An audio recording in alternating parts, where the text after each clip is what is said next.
В ночном городе, пропитанном запахом алкоголя и марихуаны, разыгрывать роль подвыпивших западных туристов было совсем несложно, но только до тех пор, пока Муки Бецер и Удбарак не столкнулись с двумя ливанскими жандармами, шедшими им навстречу. Расстояние между блондинкой и телохранителем Абу Юсуфа стремительно сокращалось. Когда между ними оставалось не более 10 метров, капитан Левин резко выхватил УЗИ и дал очередь. Однако после первых двух выстрелов его автомат дал осечку. Телохранитель Абу Юсуфа, воспользовавшись заминкой, отбежал в сторону, скрылся в темноте за каменным парапетом. Именно здесь и сейчас, в самом центре Бейрута, когда от перенапряжения нервы были готовы лопнуть, словно перетянутая струна, проявились его фантастическая выдержка и хладнокровие.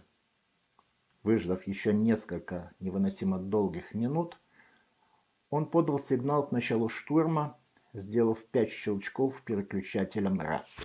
Так закончилась одна из самых дерзких и наиболее успешных антитеррористических операций в современной истории. Привет всем, здравствуйте. Меня зовут Александр Брас, я писатель, ветеран спецподразделения по борьбе с терроризмом.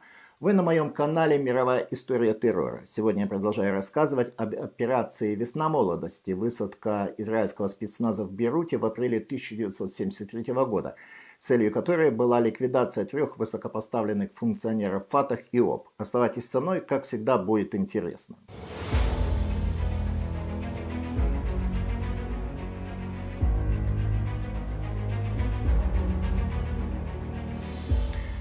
Итак, я продолжаю рассказывать о том, как в самом центре Бейрута в ночь на 10 апреля 1973 года израильский спецназ провел операцию по уничтожению представителей высшего руководства Фатах и ОП. Начало вы можете посмотреть, пройдя по ссылке в описании прямо под этим видео. Так вот. В предвечерние часы 9 апреля 1973 года из акватории Хайфского залива, взяв курс на северо-запад, в море вышли 8 ракетных катеров и 4 торпедоносца. На палубах 12 судов разместили 48 быстроходных резиновых моторных лодок, предназначавшихся для высадки сводного морского десанта, включавшего свой состав спецназ Генерального штаба армии обороны Израиля Сейрат Маткаль и другие спецподразделения ЦАА.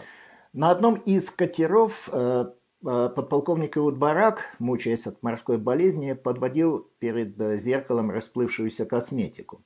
В прошлом выпуске я рассказывал о том, что бойцы Сейрат Маткаль были переодеты в гражданскую одежду. Некоторые из них, в том числе и Барак, были загримированы под молодых девушек. Казалось, сама природа была на стороне израильтян. Ночь выдалась холодная и ветреная. Сотрудники Моссада, обеспечивавшие оперативное прикрытие операции, докладывали, что со стороны моря на Ате-Санс обрушиваются сильные порывы ветра, несущие липкую морскую пыль и песок. Все окна были плотно закрыты, высокие волны позволяли незаметно подойти к самому берегу. Первые лодки, пробивавшиеся сквозь высокие волны к набережной Бейрута, находился сам командир Сейрат Маткаль, подполковник Иуд Барак. Вне всякого сомнения, это была одна из самых опасных спецопераций за его военную карьеру, но в тот момент его беспокоил только мокрый ветер, который мог размыть косметику на лице и испортить парик. Рядом с ним шли лодки майора Муки Бецера, лейтенанта Цвики Ливны и капитана Амитая Нахмани. На подходе к побережью Голубей, к месту высадки, где их ожидали сотрудники Моссада с арендованными автомобилями, бойцы Шаэта-13 заглушили моторы и взялись за весла. Достигнув пляжа, морские команды соскочили в воду и на руках перенесли спецназовцев Иуд Барака, следя за тем, чтобы ни одна капля воды не попала на их одежду. Водители Моссада подали условный сигнал фонариком. Преодолев просматриваемый участок пляжа бегом, бойцы Сейрат Маткаль бросились к машинам.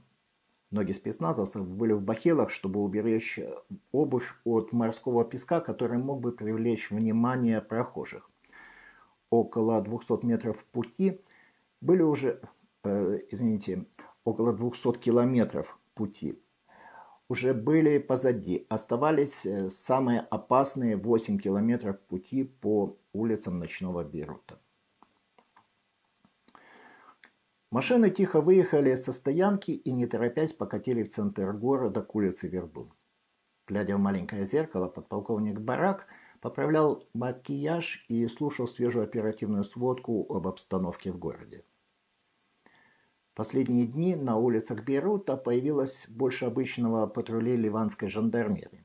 Ливанцы будто что-то предчувствовали, хотя палестинцы и не усилили охрану, сотрудник Моссада настойчиво рекомендовал подполковнику Бараку не приближаться к объекту на машинах, а оставить транспорт в соседнем квартале. Спустя четверть часа машины со спецназом въехали в фешенебельный бейрутский район Суан. Несмотря на позднюю ночь, в городе было светло, как днем. Бейрут выглядел как обычно. Залитая огнями набережная, дорогие рестораны, переполненные центральные улицы, казино и ночные клубы. Вообще весь Бейрут казался одной большой вечеринкой. Война была где-то совсем далеко, на другом конце света.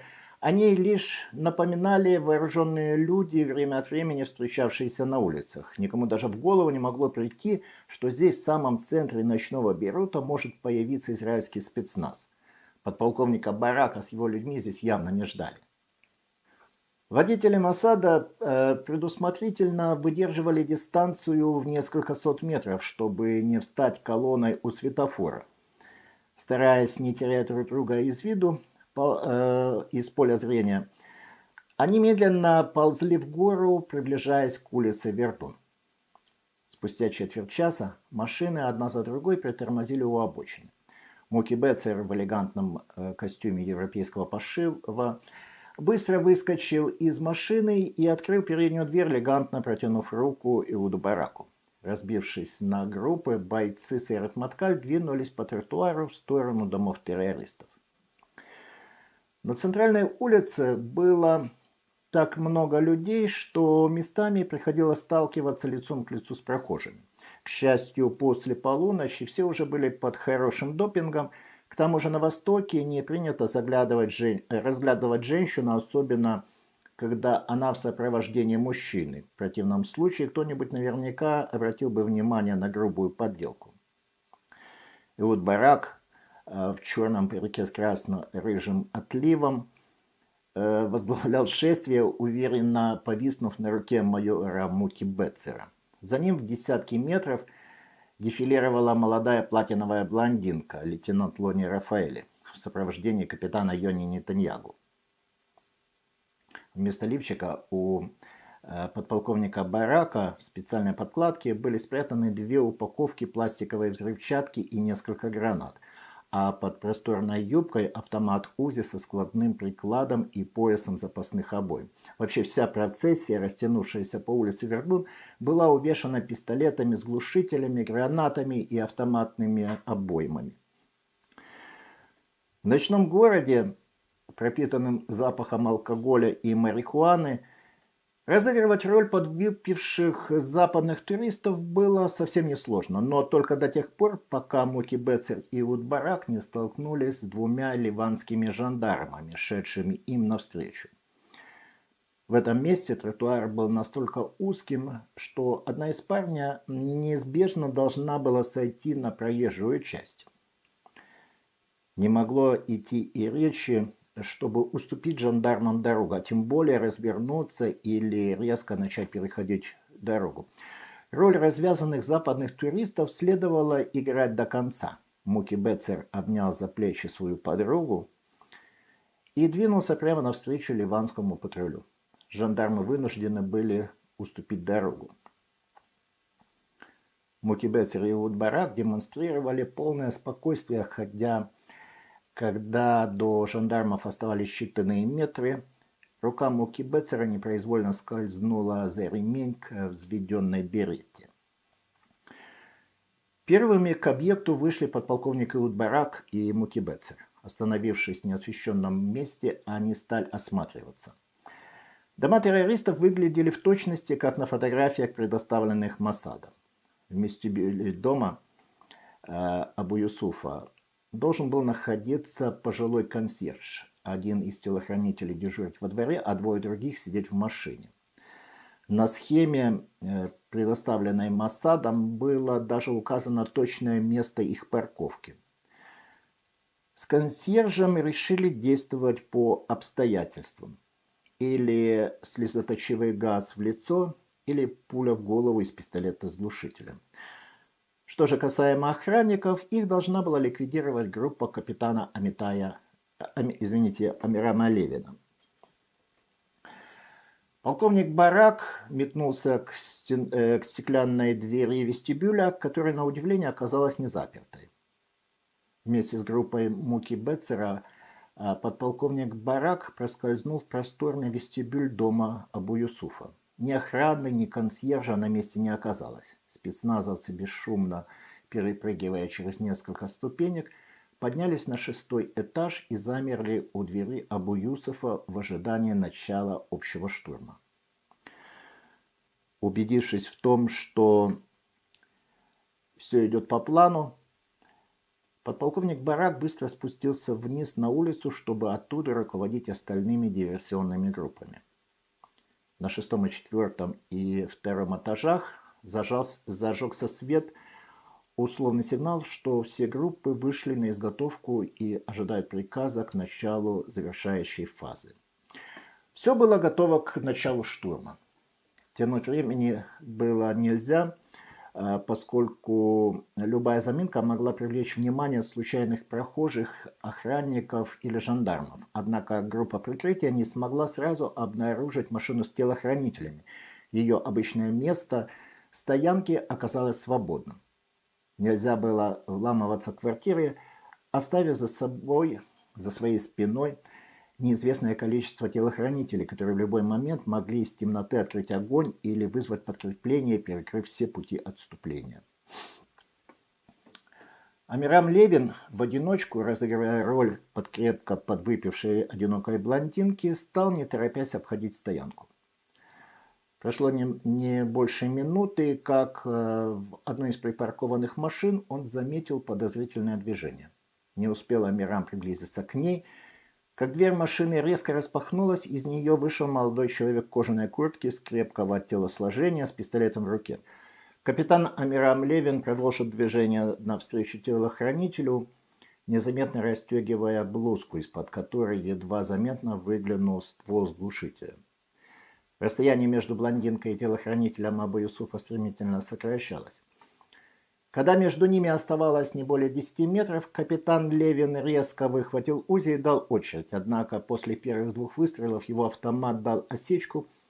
Телохранитель Абу Юсуфа, воспользовавшись заминкой, отбежал в сторону, скрылся в темноте за каменным парапетом. Майор морских командос Довбар, находившийся в это время на противоположной стороне дороги, опустошая автоматную обойму, на ходу бросился на помощь Амираму, но подполковник Барак резким выкриком остановил его. Группа прикрытия капитана Амирама Левина уже успела зайти с правого фланга и в упор изрешетила машину террористов, телохранителей Абу Юсуфа. Водитель опрокинулся головой на руль, и она стала пронзительно сигналить. Шум, доносившийся со двора, сразу лишил спецназовцев их главного преимущества – фактора неожиданности. Группа майора Муки Бецера успела закрепить на двери Абу Юсуфа небольшой заряд пластиковой взрывчатки. Каждая минута казалась вечностью, а приказ к штурму от подполковника Барака так и не поступал. Командир Серет Маткаль не торопился. Он хотел убедиться, что за спиной спецназовцев не осталось других охранников, которые сразу не проявили себя. Любая поспешность в этом вопросе могла повлечь за собой непоправимые последствия. Именно здесь и сейчас, в самом центре Бейрута, когда от перенапряжения нервы были готовы лопнуть, словно перетянутая струна, проявились его фантастическая выдержка и хладнокровие. Выждав еще несколько невыносимо долгих минут, он подал сигнал к началу штурма, сделав 5 щелчков переключателем рации. Первым пришло в действие взрывное устройство у квартиры заместителя Арафата Махмуда Наджара Абу Юсуфа. В этот час он должен был находиться в левом крыле квартиры, в большой комнате, служившей ему личным кабинетом. Нередко он засыпал прямо на кушетке у письменного стола. Муки Бецер и лейтенант Лони Рафаэли первыми должны были ворваться в квартиру и сразу бросились в левую комнату в кабинет Абу Юсуфа. Взрыв был настолько сильным, что дверь буквально влетела в квартиру.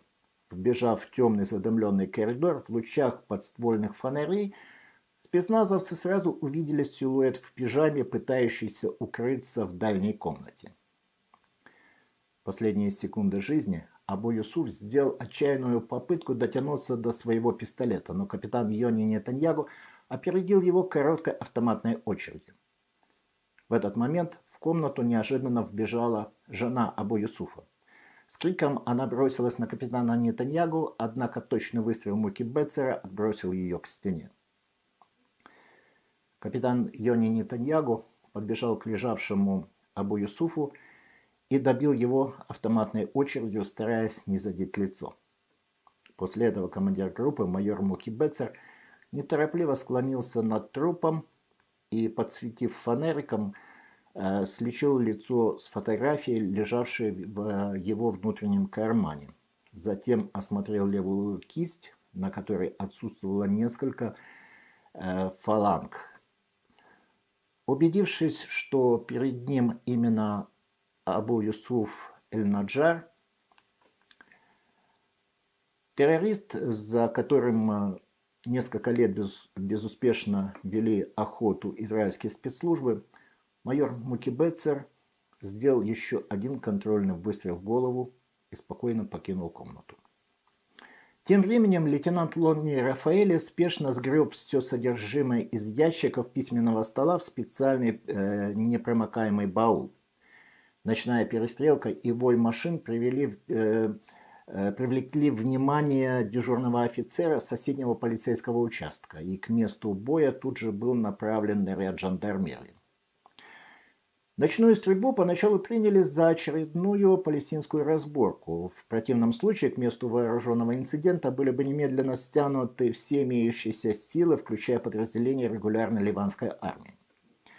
Подполковник Иуд Барак стоял в неосвещенной части двора, контролируя перекресток и фасады двух домов. Рядом с ним находился капитан Амирам Левин и военврач Шмули Кац. По другую сторону дороги, недалеко от обочины, занимал позицию майор Шейта-13 Дов Бар. Заметив издалека быстро приближающийся ландровер с опознавательными номерами ливанской жандармерии, капитан Амирам Левин и майор Бар выбежали из своего укрытия и в упор расстреляли джип. Машина сразу потеряла управление и, не сбавляя скорости, влетела в припаркованный автомобиль. Водитель был убит на месте. Остальные жандармы, бросив джип, скрылись среди домов на противоположной стороне улицы. В этот момент в квартире Камаля Насера раздался мощный взрыв, и во двор с 4-го этажа полетели осколки битого стекла и остатки оконной рамы. Спецназовцы на какую-то долю секунды отвлеклись и не сразу заметили еще одну машину, несшуюся в их сторону. Капитан Амирам Левин и майор Довбар, а также присоединившийся к ним подполковник Иуд Барак и военврач Шмули Кац, открыли плотный огонь по машине. Она попыталась развернуться на месте, однако одна из пуль угодила водителю в голову, и машина остановилась прямо посреди дороги. Человек, сидевший рядом с опрокинувшимся на руль водителем, открыл дверцу джипа и, сделав наугад несколько выстрелов из пистолета в сторону группы прикрытия, попытался скрыться среди соседних дворов. Вдогонку за ним бросились капитан Амирам Левин в белом парике, но уже без платья, и майор Довбар. Они настигли убегающего террориста в соседнем дворе и добили его несколькими одиночными выстрелами. За несколько минут до этого вторая группа спецназа лейтенанта Цвики Ливны ворвалась в квартиру Камаля Насера. Тот сидел за письменным столом в кабинете и готовил очередную речь, которую собирался произнести через несколько дней на очередном заседании Фатах. Услышав хлопок взрыва и выстрелы во дворе, он выглянул в окно, а затем подбежал к двери и, заметив через глазок свет на лестничной площадке, почувствовал, что кто-то за ней стоит. Едва он отбежал от двери, раздался оглушительный взрыв. Ворвавшись в его кабинет, спецназовцы увидели его оглушенным взрывом, прячущимся за письменным столом, перепуганным до смерти. Камаль-Насер судорожно пытался нащупать пистолет в выдвижном ящике стола, но лейтенант Цвика Ливне опередил его несколькими короткими автоматными очередями.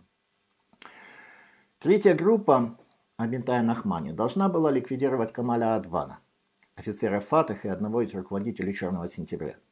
По какой-то причине заряд взрывчатки, прикрепленный к его двери, не сработал. Не теряя времени, один из спецназовцев ударом ноги вынес дверь из петель. Ворвавшись в квартиру, бойцы Сирет-Маткаль заметили Камаля Адвана за занавеской у окна. Держа автомат Калашникова в одной руке, он пытался открыть окно, чтобы выпрыгнуть со второго этажа на улицу. Прежде чем Амитай Нахмани успел его застрелить, Адван успел ранить в бедро одного из бойцов. В соседней комнате спецназовцы нашли жену и сына террориста. Им жестом приказали замолчать и лечь на пол. Удостоверившись, что главная цель достигнута, спецназовцы собрали большое количество документов, Фатах и УОП, представлявших огромный интерес для израильских спецслужб, и выбежали на улицу, оставив невредимыми до смерти перепуганных сына и жену Камаля Адвана. Однако, когда группа капитана Амитая Нахмани спускалась по лестнице, неожиданно приотворилась одна из дверей на лестничном пролете. Зная, что среди соседей было немало функционеров палестинских террористических организаций, спецназовцы дали несколько автоматных очередей в сторону дверного проема. К несчастью, жертвой оказалась 70-летняя итальянка, разбуженная перестрелкой. На свою беду она выглянула в коридор и по ошибке была убита на месте. Тем временем на улице продолжался бой. Полицейский радиоэфир сходил с ума. Самые противоречивые донесения поступали в полицейский участок и на рации патрульных машин. Еще один джип ливанской жандармерии был выслан в подкрепление. Майор Мукибецер со своей группой выбежал на улицу и сразу влился в ночной бой. Спустя полминуты за ними из соседнего дома выбежали бойцы двух других групп, неся с собой тяжелые баулы, доверху набитые документами. Поддерживая одного из своих товарищей, заметно волочившего ногу, они также присоединились к ночному бою.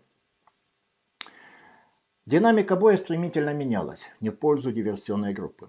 С каждой минутой шансы израильского спецназа выйти из этой ситуации живыми уменьшались с геометрической прогрессией. В любой момент ливанцы могли перекрыть дороги и заблокировать квартал, отрезав все пути к отступлению. Пока капитан Шмули Кац перевязывал раненого, подполковник Барак подал сигнал, и в условленное место на огромной скорости влетели 4 автомобиля, за рулем которых находились все те же сотрудники Моссада, терпеливо ждавшие в квартале от места операции. Спецназовцы уже собирались вскочить в машины, как откуда-то из темноты появился еще один ландровер ливанской жандармерии. На машину обрушили шквальный автоматный огонь. Она сразу же потеряла управление и врезалась в стену соседнего дома, протаранив бордюр и живую изгородь. Перед тем, как покинуть место боя, капитан Йони Нетаньягу вместе с 3 бойцами группы прикрытия повсюду разбросал металлические шипы и пластиковые пакетики со скользким гелем, чтобы нейтрализовать преследователей. Когда Эхуд Барак отдал приказ к началу движения, за поворотом послышался пронзительный визг машин и показался еще один джип ливанской жандармерии, намеревавшийся перекрыть спецназовцам путь к отступлению. Ближе всех оказался майор Муки Бетцер. Он выхватил ручную гранату и метнул ее на брезентовую крышу джипа. Двое жандармов погибли на месте, но с третьим удалось немного повозиться. Он покинул джип до того, как разорвалась граната. Даже раненого жандарма нельзя было оставлять за спиной отступающего спецназа. Перезарядив свой автомат, капитан Нетаньягу бросился преследовать жандарма и нагнал его уже через какие-то 20-30 метров, за что сам чуть было не поплатился жизнью. Покончив с жандармом, Йони вернулся и к своему ужасу увидел, что машины с диверсионными группами начали движение без него. Никто из его товарищей в полубоя не заметил, что он бросился преследовать уцелевшего жандарма. Стрелять в воздух было бесполезно, это не привлекло бы к себе внимания. Тогда он, что было мочи, закричал на иврите, надеясь, что его голос может прорезать общий шум. На его счастье, в последнюю секунду один из бойцов услышал этот крик. Машина, визжая резиновыми покрышками, задним ходом на большой скорости вернулась, чтобы подобрать офицера. Только выехав в город, спецназовцы поняли, что весь Бейрут практически парализован из-за одновременно вспыхнувших в разных концах города ожесточенных боев.